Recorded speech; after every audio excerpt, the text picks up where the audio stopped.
በተለምዶ የሚነገር የአንዲት የእንቁራሪት ታሪክ አለ። ይህም ታሪክ ምንድነው? አንዲትን እንቁራሪት በጣም የፈላ ውሃ ውስጥ ሲከቷት ተፈናጥራ ትወጣለች። አሁንም መልሶ ሲከቷት እዛ የሞቀ ውሃ ውስጥ ተፈናጥራ ትወጣለች። ከዛ ምን ዘዴ ዘየዱ? እቺን እንቁራሪት ቀዝቃዛ ውሃ ውስጥ ከተቷት በጣም መጫወት መዋኘት ጀመረች። ከዛ በኋላ ይህን ያስተዋሉት ሰዎች ያንን ዕቃ አንስተው እሳት ላይ ያስቀምጡት። ያም እሳት በጣም በዝግታ ቀስ እያለ እንዲሞቅ አድርገው ኦልሞስት ቀኑ ሙሉ እንዲፈጅ ያንን ውሃ የሚያንተከተክበት ሰዓት ቀኑ ሙሉ እንዲፈጅ አድርገው የእሳቱን መጠን ገድበው አስቀመጡት። እንቁራሪቷ በዛ ሂደት ውስጥ የሚካሄደውን የሙቀት ለውጥ ስላላስተዋለች እንደማንኛውም ቀዝቃዛ ውሃ ውስጡ መጫወት ጀመረች። ግራጁዋሊ ውሃው እየሞቀ መጥቶ በቀኑ መጨረሻ አካባቢ በጣም መንተክተክ ሲጀምር የሙቀቱን ለውጥ ያላስተዋለችው እንቁራሪትም እዛ ውስጥ ነበረች። መጨረሻ ላይ ያ የሚንተከተከው ውሃ እንቁራሪቷን ገደላት።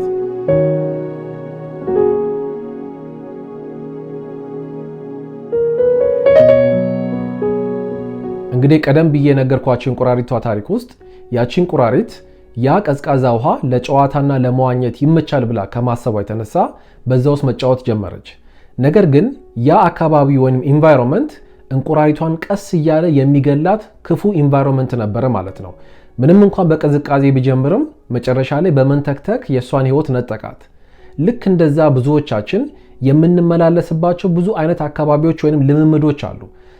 በቅዝቃዜ የጀመሩ ቀስ እያለ ለብ እያለ መጥፎ ልምምድ ውስጥ እየገባን ህይወታችን አደጋ ውስጥ እስከሚከት ድረስ እየተጓዝንባቸው ያሉት ብዙ ቀይ መብራቶች አሉ። ምንም እንኳን በህይወታችን ያጋጠሙን ነገሮች ቆም ብለን እንድናስተውል ይሄ ነገር እንዴት ነው መፍታት ያለብኝ፣ ይሄ ነገር እንዴት ነው ማቆም ያለብኝ የሚለውን እንድናስተውል የሚያስችል የተለያዩ ህመሞች፣ ቻሌንጆችን አልፈን ቢሆንም ብዙ ቀይ መብራቶችን እየጣስን ዛሬም ድረስ እነኚህ ሲቹዌሽኖች ዲል ካለማድረጋችን የተነሳ በብዙ ፈተና ውስጥ የምናልፍ ሰዎች አለን። ይሄ የብዙ ክርስቲያኖች ልምምድ ሊሆን ይችላል። ብዙ ቀይ መብራቶች አሉ ቁም የሚሉ። ቆም ብለህ አስብ፣ ይሄ ነገር ነገ ያተርሳል፣ ይሄ ነገር ምንድነው የሚያሰጥሽ፣ በዚህ አካሄድ ብትመላለሽ ነገሽ ምንድነው ሊሆን የሚችለው የሚል ድምጾችን እየሰማን ሪጀክት የምናደርግ ወይም የምንንቅ ችላ የምንላቸው ብዙ ባህሪያቶች አሉብን። ከዚህ ጋር በተገናኘ ከእግዚአብሔር ቃል ዮሐንስ ወንጌል ምዕራፍ 12 ከቁጥር 3 ጀምሮ ያለውን ላንብብላችሁ። ማርያምም ይላል ዋጋው ውድ የሆነ ግማሽ ሊትር ንጹህ የናርዶስ ሽቶ አምጥታ በኢየሱስ እግር ላይ አፈሰሰች፣ እግሩንም በጠጉሯ አበሰች፣ ቤቱንም የሽቱ መዓዛ ሞላው። ከደቀ መዛሙርቱ አንዱ በኋላ አሳልፎ የሰጠው የአስቆሮቱ ይሁዳ ግን በመቃወም እንዲህ አለ፣ ይህ ሽቶ በ300 ዲናር ተሽጦ ገንዘቡ ለድሆች ለምን አልተሰጠም? ይህን የተናገረው የገንዘብ ከረጢት ያዥ በመሆኑ ከሚቀመጠው ለራሱ ጥቅም የሚጠቀም ሌባ ስለነበር እንጂ ለድሆች ተቆርቆሮ አልነበረም።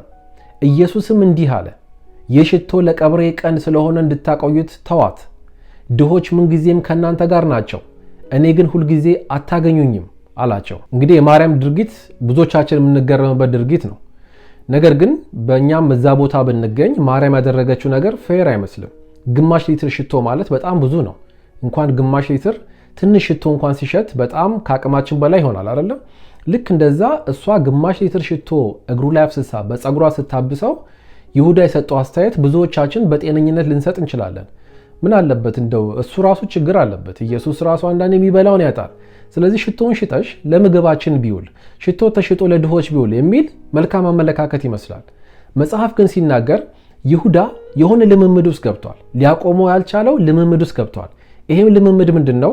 ሰዎች እየመጡ ለኢየሱስ የሚሰጡትን ገንዘብ፣ የሚኒስትሪውን ገንዘብ የመሳሰሉ የሚሰበሰበውን ገንዘብ ቀስ እያለ ቀስ በቀስ የሚሰርቅ ሌባ ነበረ ይላል። አስቡት፣ ይሁዳ ማለት ጌታ ኢየሱስ ክርስቶስ በጣም የምንወደው፣ ስንዘምርለት የምናለቅስለት፣ ስናስበው ልባችን በጣም በፍቅር የሚሞላው ኢየሱስ ክርስቶስ ወደ ምድር ሲመጣ ከመረጣቸው ከ12 ሰዎች 12 ሐዋርያት መካከል አንዱ ይሁዳ ነው። ይሄ ማለት it's a rare privilege፣ ማንም ሰው በቀላሉ ሊያገኘው የማይችለው ፕሪቪሌጅ ነው። ኢማጂን ኢየሱስ ወደ ምድር ወርዶ ከመረጣቸው ከ12 ሰዎች መካከል አንዱ እናንተ ብትሆኑ፣ አንዱ እኔ ብሆን ምን ሊሰማ እንደሚችል አስቡ። ነገር ግን ይሄን እድል ያገኘው ይሁዳ ከኢየሱስ ስር ቁጭ ብሎ መንፈሳዊ ትምህርትን ከመማር የበለጠ ለቀጣይ ሚሽን ከመዘጋጀት የበለጠ ትልቁ ስራው አድርጎ ሲመላለስበት የነበረው ምንድነው? ሌብነት ነው ማለት ነው። ዮሐንስ ነው እንግዲህ ይህን መጽሐፍ የጻፈው። ዮሐንስ ከ12ቱ ሐዋርያት መካከል አንዱ ነው። እንግዲህ ምን ብሎ ጻፈ? ይሄ ይሁዳ ለድሆች ተሽጦ ይሄ ነገር ለድሆች ቢውል ይሻላል ያለበት ምክንያት ለድሆች ልብ ስላለው ሳይሆን አለ ሌባ ስለሆነ ነው አለ። ሊታረም ያልቻለ ቀድሞ ሊቀጨው ያልቻለ ትልቅ የሆነ የህይወት ቻሌንጅ ውስጥ ይሁዳ ያለፈ ነው ማለት ነው። ሐዋርያት መቼም የሆነ ቀን ሳይመክሩት አይቀሩም። ይሁዳ ይሄን ነገር አቁም፣ ይሄ ሌብነት ወደ መጥፎ ነገር እየወሰደ ነው። ከእንትን የተሰበሰበው ገንዘብ ይሄን ያህል ገንዘብ የት ገባ? ምን ይጠቅመሃል? እኛ እኮ የተጠራ ነው ዓለምን ጥለን እንድንመላለስ ነው። ሌብነት እኮ በሌላ ስፍራ ላሉ ለዓለማውያን ነው፣ ለኛ አይገባም እያሉ ሐዋርያት እንደሚያወሩት መገመት አይከብድም። ነገር ግን ይሁዳ ዕለት ዕለት ምን ያደርግ ነበር ማለት ነው? ከሚገኘው ገንዘብ እንደሚሰርቅ ሁሉ ያውቁ ነበር ማለት ነው። በህይወቱ ላይ የሚታይ ቀይ መብራት ነበረ። ቁም፣ ከመሲሁ እየሰረክ ነው፣ ድነትን እያበላሸ ነው፣ የተጠራበትን ጥሪ ገደል እየከተትከው ነው፣ አስብ፣ ይሄ ነገር አያዋጣም የሚል የተለያየ ምክሮች ድምጾችን እየሰማም ቢሆንም ነገር ግን ያንን ቀይ መብራት ሪጀክት በማድረግ እዚህ ጋር እንኳን የሚከራከረው የሷ ሽቶ እሱ ከረጢት ውስጥ ገብቶ ስለሚሰርቅ ነው አለ እኮ ዮሐንስ። ሽቶ ቢሸጥ ከሱ ስለሚያገኘው ገንዘብ ካልኩሌት አድርጎ ነው ማለት ነው። በጣም እንግዲህ አንዳንድ የሌቦችን ባህሪ እናውቃለን። ሌብነት ላይ ያሉ ሰዎች ቤት ውስጥ ያለ ውድ ነገር አውጥቶ የመሸጥ ልምምዶች አሉ። ይሁዳ በዙሪያ የነበረው ውድ ነገር ሲፈልግ አንድ ውድ ነገር አገኘ። ማርቆስ 14 ላይ እንደዚህ ይላል ከቁጥር 10 ጀምሮ ከ12ቱ አንዱ የሆነው የአስቆሮቱ ይሁዳ አሳልፎ ሊሰጠው ወደ ካህናት አለቆች ሄደ ይላል። እነርሱም ይህን ሲሰሙ ደስ አላቸው። ስለዚህ እርሱን አሳልፎ የሚሰጥበትን ምቹ ጊዜ ጠባበቅ ጀመረ ይላል። በዙሪያ ያሉትን ውድ ነገሮች ፈለገ። ጴጥሮስን አየ፣ ዮሐንስን አየ። ውድ ነው ብሎ ያሰበው ኢየሱስን መሸጥ ነው። ኢየሱስን መሸጥ ለይሁዳ ገንዘብ ያስገኝለታል። ኢማጂን ገና አዘ ኤርሊ ስቴጅ ያልቀጨው ይሄ ገንዘብ ፍቅሩ፣ ይሄ ሌብነት ልምምድ የት እንደወሰዳው መመልከት እንችላለን። ከከረጢት ሲሰርቅ የነበረ ሰውዬ ከዛ አልፎ አሁን መሲሁን ወደ መሸጥ ድርድር ውስጥ ገባ ማለት ነው። ይሄ ባይዘወይ ከባድ የህይወት ውሳኔ እኮ ነው። እስቲ እናንተ ራሳችሁን በይሁዳ ቦታ አስገቡና አስቡት። ሐዋርያ የነበራችሁ በኢየሱስ ስር ዕለት ዕለት መንፈሳዊ ትምህርት የምትማሩ እየዞረ ሁለት አድርጎ ሲልካቸው ይሁዳ ራሱ አጋንንት ያስወጣ የነበረ አገልግሎትን ጀመረ። በእጆቹ ድንቅ ስራዎች የተደረጉ አንድ ሐዋርያ ገንዘብ ሰረቀ። ድካም ነው። እሺ ያንን የገንዘብ የመስረቅ ልምምድ አት ዘ ኤርሊ ስቴጅ ገና በልጅነት ስላልቀጨው አደገ መጣና መጨረሻ ላይ ምን ደረሰ?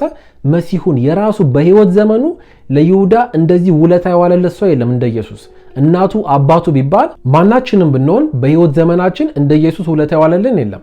ነገር ግን ይሁዳ የገንዘብ ፍቅሩ በልጦበት ኢየሱስን ወደ መሸጥ ድርድር ውስጥ ገባ። ከዛ በኋላ እግዚአብሔር ቃል ዮሐንስ ወንጌል ምዕራፍ 13 ላይ እንደዚህ ይላል። ኢየሱስ ይላል በመንፈሱ ታውኮ እውነት እላችኋለሁ ከናንተ አንዱ እኔን አሳልፎ ይሰጣል ሲል በግልጽ ተናገረ። ደቀ መዛሙርቱም ግራ ተጋብተው እርስ በርሳቸው ተያዩ። አንዱ ወደ ኢየሱስ ደረት ደገፍ ብሎ ጌታ ሆይ ማን ይሆን ብሎ ጠየቀው። ኢየሱስም ይህን ቁራሽ እንጀራ ከወጭቱ አጥቅሼ የምሰጠው እርሱ ነው አለው። ከዚያም ቁራሹን እንጀራ አጥቅሶ ለስምዖን ልጅ ለአስቆሮቱ ይሁዳ ሰጠው።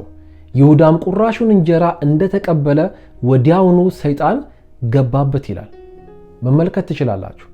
በልጅነት ያልተቀጨ አንድ የህይወት ችግር፣ የካራክተር ፕሮብሌም፣ የኃጢአት ልምምድ፣ የመንፈስ ድካም እንዴት እያደገ መጥቶ የት እንደሚደርስ ቀላል ነበረ። እንደ እንቁራሪቷ እንደመዋኘት ነበር። ቀዝቃዛ ነበረ። ቀስ እያለ ለብ እያለ መጣ። መጨረሻ ላይ መንተክተክ እንደጀመረና እንደገደላት ልክ እንደዛ ይሁዳ ከረጢት ውስጥ የሆነ 10 እና 20 ሳንቲም መስረቅ የጀመረ ሰውዬ ቀስ እያለ ያደገበት መጣና ጭራሽ በኢየሱስ ፊት አስተያየት መስጠት ጀመረ። ስለ ገንዘብ ለምን ታባከናለች የሚል ማለት ነው። ያም እያደገበት ሄደና ጭራሽ ኢየሱስን ልሽጥላችሁ ብሎ ሄዶ መደራደር ጀመረ። ከዚህም የተነሳ ነገሩ እየባሰ ስለመጣ ስላላቆመው አጋንንት ገባበት። ከዛም መጨረሻ ላይ የህይወቱ አዳኝ የሆነው መሲህ አሳልፎ ሰጠው። መጽሐፍ ገላትያ 5 ላይ ስለ ስጋ ፍሬ ሲናገር እንደዚህ ይላል። ስለ አይነቶቹ ማለት ነው። ከቁጥር 19 ጀምሮ እንደዚህ ይናገራል። የስጋ ስራ ግልጽ ነው ይላል። ውስብስብ አይደለም። የስጋ ስራ ግልጽ ነው። ይኸውም ዝሙት፣ እርኩሰት፣ መዳራት፣ ጣዖትን ማምለክ፣ ሟርት፣ ጥላቻ፣ ጠብ፣ ቅናት፣ ቁጣ፣ ራስ ወዳድነት፣ መለያየት፣ አድመኝነት፣ ምቀኝነት፣ ስካር፣ ዘፋኝነት እንዲሁም እነኝን የመሰለው ነው። አስቀድሜ እንዳልኩት አሁንም አስጠነቀቃቸዋለሁ። ምንድነው ታስጠነቀቀን? በእንዲህ ሁኔታ የሚኖሩ ሁሉ ምን ይሆናሉ? የእግዚአብሔር መንግስት አይወርሱም። እነኝንና ከነኝን በተጨማሪ በመሳሰሉ በተለያየ የኃጢአት ልምምድ ውስጥ እያለፍን ከሆነ ድካም ውስጥ እያለፍን ከሆነ በልጅነት ቀጭተነው ማቋረጥ የሚገባን የኃጢአት ድካም እያደገ መጥቶ ይሁዳ መጨረሻ ላይ እንደሆነው እንቁራሪቷ መጨረሻ ላይ እንደሞተችው ለሞት እያመቻቸን ለአጋንንት እስራት እያመቻቸን ያለ ካራክተር ካለ በጣም ባሁን ባለንበት ስቴጅ ቆም ብለን ቀይ መብራቱን አስተውለን ዲል ማድረግ አለብን። የሆነ አይነት መንፈሳዊ እርምጃ መውሰድ አለብን። ብዙዎቻችን ቤተክርስቲያን የምንመላለስበት ምክንያት ምናልባት ለስጋ በሽታ ወይ ስራ ስላጣን ወይ ቢዝነሳችን ስለተበላሸ ወይ የሆነ ትዳር ለመያዝ ምናምን ነው እንጂ በርካታዎቻችን መንፈሳችን ስለታመመ ኃጢአት ስለከበደን በኃጢአት እየተመላለስን ስለሆነ ነፃ ለመውጣት የምንመላለስ በጣም ጥቂቶች ነን። ስለዚህ የዛሬ ትምህርት ዋነኛ ዓላማ ብዙዎቻችን በህይወታችን ላይ ብዙ ቀይ መብራቶች እየበሩብን ነው። ቆም ብለን ማሰብ እንድንችል። ለአንዳንዶቻችን ፍርሃት ሊሆን ይችላል ቀይ መብራታችን። ምንም እምነት የለንም፣ በፍርሃት ብቻ ነው የምንመላለሰው።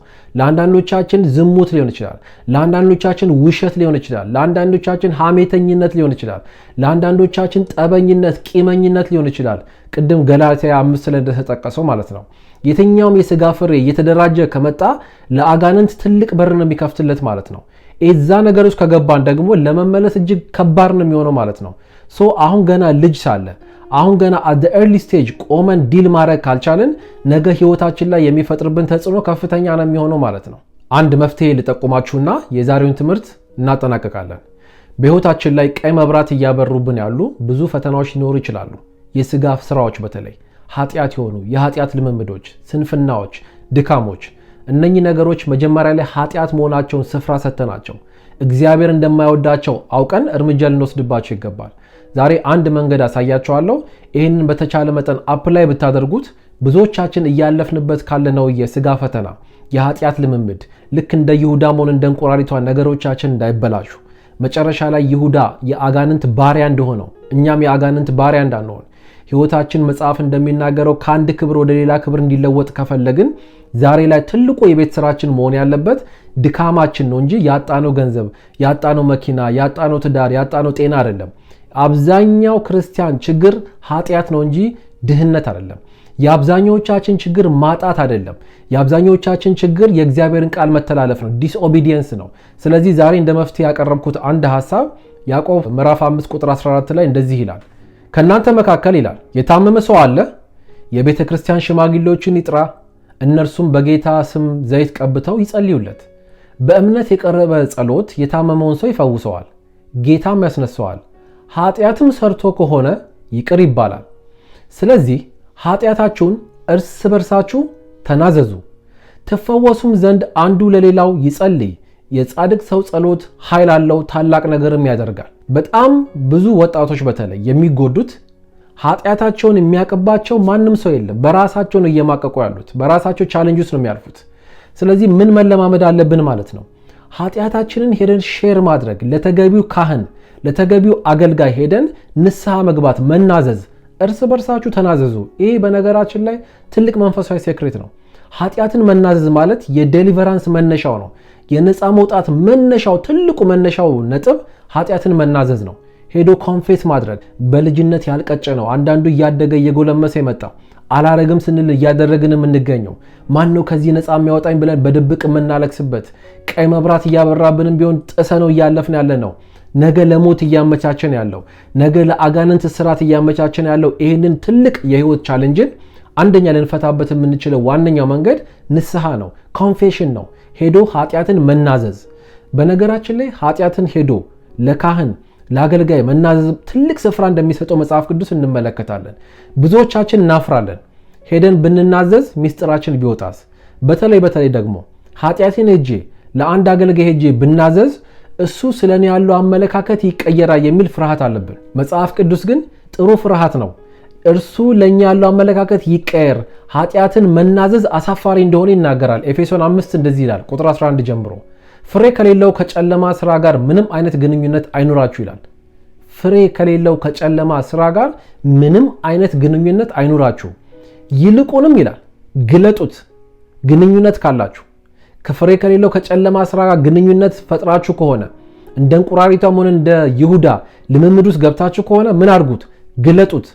በድብቅ የሚሰሩትን ነገር መናገር ራሱ አሳፋሪ ነውና አንድ ሰው በድብቅ የሚሰራውን ነገር ሄዶ እኔ እኮ እንደምታስበው አይደለም፣ እኔ እኮ አማኝ አይደለሁም እንደምታስበው ሳይሆን ፓስተር እኔ ፈሪ ነኝ በጣም እፈራለሁ ወይ ደግሞ እንደምታስበው ጽድቅ አይደለም ያለኝ ብዙ ህይወት የኃጢአት ልምምዶች አሉኝ ይሄ ነገር ከኔ እንዲወገድ እፈልጋለሁ ብዙ ሰው አያቅብኝም ብሎ ሄዶ መናገር የሚያኮራ ነገር አይደለም ያሳፍራል ያሸማቀቃል የሆነ እንድናፍር ያደርጋል ኩምሽሽ እንድንል ያደርጋል አሳፋሪ ነውና ምንድነው ማፈሩ የዴሊቨራንስ ፓርት ነው የሚሰማን ህፍረት የነፃ መውጣታችን አንዱ ክፍል ነው በዛ መልክ ካላለፈን ነፃ ልንወጣ አንችልም ማናችንም ብንሆን ወደ ጌታ ኢየሱስ ህይወት የመጣ ነው ከሚገርም ጨለማ ወደሚደነቅ ብርሃን ነው ማንንም ከብርሃን ወደ ብርሃን የመጣ የለም ሁላችንም ጀርባችን ሲጠና ኃጢአት ብቻ ነው ያለብን የኃጢአቱ ሜኑ ነው የሚለያየው ስለዚህ ያለፍንበት ህይወት ያገልጋይ ተደንቆ የሚሰበር ከሆነ ሲጀመር አልተቀባም ማለት ነው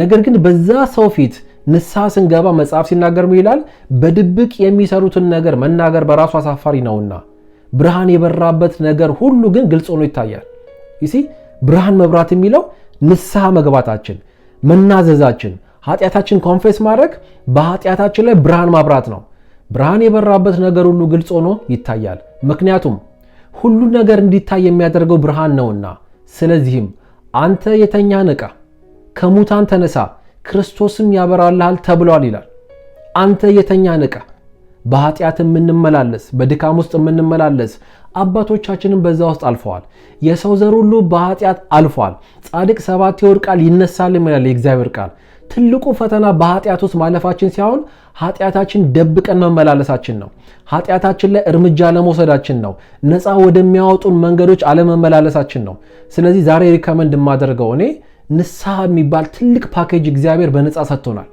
ጌታ ኢየሱስ እኮ አንድ መስቀል ላይ ከሞተ በኋላ ሞትን ድል አድርጎ ከተነሳ በኋላ ከዚህ በኋላ ግን አንዳችሁም ድጋሚ ኃጢአት ብትሰሩ የክርስቶስ ደም ላይ መቀለድ ነው ብሎ ዘግቶ ቢሄድ እኮ አለቀልን ነገር ግን ለየትኛውም ኃጢአት ንስሐ ተዘጋጅቶልናል ጻድቅ 7 ቢወድቅ ይነሳል ንስሐ ይግባ ነው የሚለው በምን ድካም ውስጥ ያለፈን ነው በምን ስንፍና ውስጥ ያለፈን ነው እናንተ ብቸኛ ሰዎች አይደላችሁ እኔ ብቸኛ ሰው አይደለሁም ብዙዎቻችን በዛ ድካም ውስጥ ያለፈን ነው ትልቁ ድካም ግን አደገኛው ድካም ግን በድካም ውስጥ ማለፍ ሳይሆን ድካምን መደበቅ ነው ለድካም ንስሐ ለመግባት ነው ሄዶ ኮንፌስ አለማድረግ ነው በራስ እግዚአብሔር ፊት ንስሐ መግባት ራሱን የቻለ ፓኬጅ ነው ሌላ ግን መጽሐፍ ቅዱስ ሪከመንድ የሚያደርገን ካህን ጋር ሂድ ዘይት ቀብቶ ይጸልይል ኃጢአትን ተናዘዝ ኃጢአትን መናዘዝ ትልቅ ልምምድ መሆን አለበት በቤተክርስቲያን ሁላችንም ስንገናኝ መድረክ ላይ ጻድቃን እንባላለን በየሳምንቱ ሁላችንም መድረክ ላይ ስንገናኝ ቅዱሳን እንባላለን ሁላችንም ስንገናኝ የሚነገረን ሰይጣን እንዴት እኛ እንደፈተነን አይዟችሁ እግዚአብሔር ሰይጣን ያስነሳዋል የኛ ችግር አይገለጽም ግን እኛ ተሸክመን የምንመላለሰው ኃጢአት ብዛቱ ማለት ነው ልክ እንደ ይሁዳ እያደገ መጥቶ መጨረሻ ላይ ከኢየሱስ ጋር ያለንን ፌሎሺፕ ራሱ ከማበላሸት ሊደርስ ይችላል ስለዚህ at the early stage ቀን ሳለ በልጅነት ገና ይሄ ችግር ሳይጎለምስ በፊት ዲል ማድረግ አለብን ማለት ነው አንዱ ዲል ማድረጊያ መንገድ ንስሐ ሄዶ ኮንፌስ ማድረግ ኃጢአትን መናዘዝ ነው ስለዚህ እግዚአብሔር አምላክ ድፍረት እንዲሰጣችሁ በጌታ በኢየሱስ ክርስቶስ ስም ጸልይላችኋለሁ ሄዳችሁ ካህን ፊት መናዘዝ እንድትችሉ ሄዳችሁ አገልጋይ ፊት ኃጢአታችሁ መናዘዝ እንድትችሉ የእግዚአብሔር ሰው በዚህ ነገር ጸልይልኝ ማንንም ይሄን ኃጢአቴን አያውቅም እኔ ግን ተቸገርኩ በፈተና ውስጥ እያለፍኩ ነው እባክህ ጸልይልኝ መረረኝ ከእግዚአብሔር ጋር ከክርስቶስ ጋር ያለኝ ፌሎሺፕ እያበላሸብኝ ነው ብለን ንስሐ መግባት እንድንችል ኮንፌስ ማድረግ እንድንችል በጌታ በኢየሱስ ክርስቶስ ስም የእግዚአብሔር መንፈስ ይርዳችሁ in the mighty name of Jesus Christ እግዚአብሔር አምላክ ወደዚህ አይነት የንስሐ ልምምድ ወደዚህ አይነት የኮንፌሽን ልምምድ ያስገባችሁ በኢየሱስ ክርስቶስ ስም አሜን አሜን thank you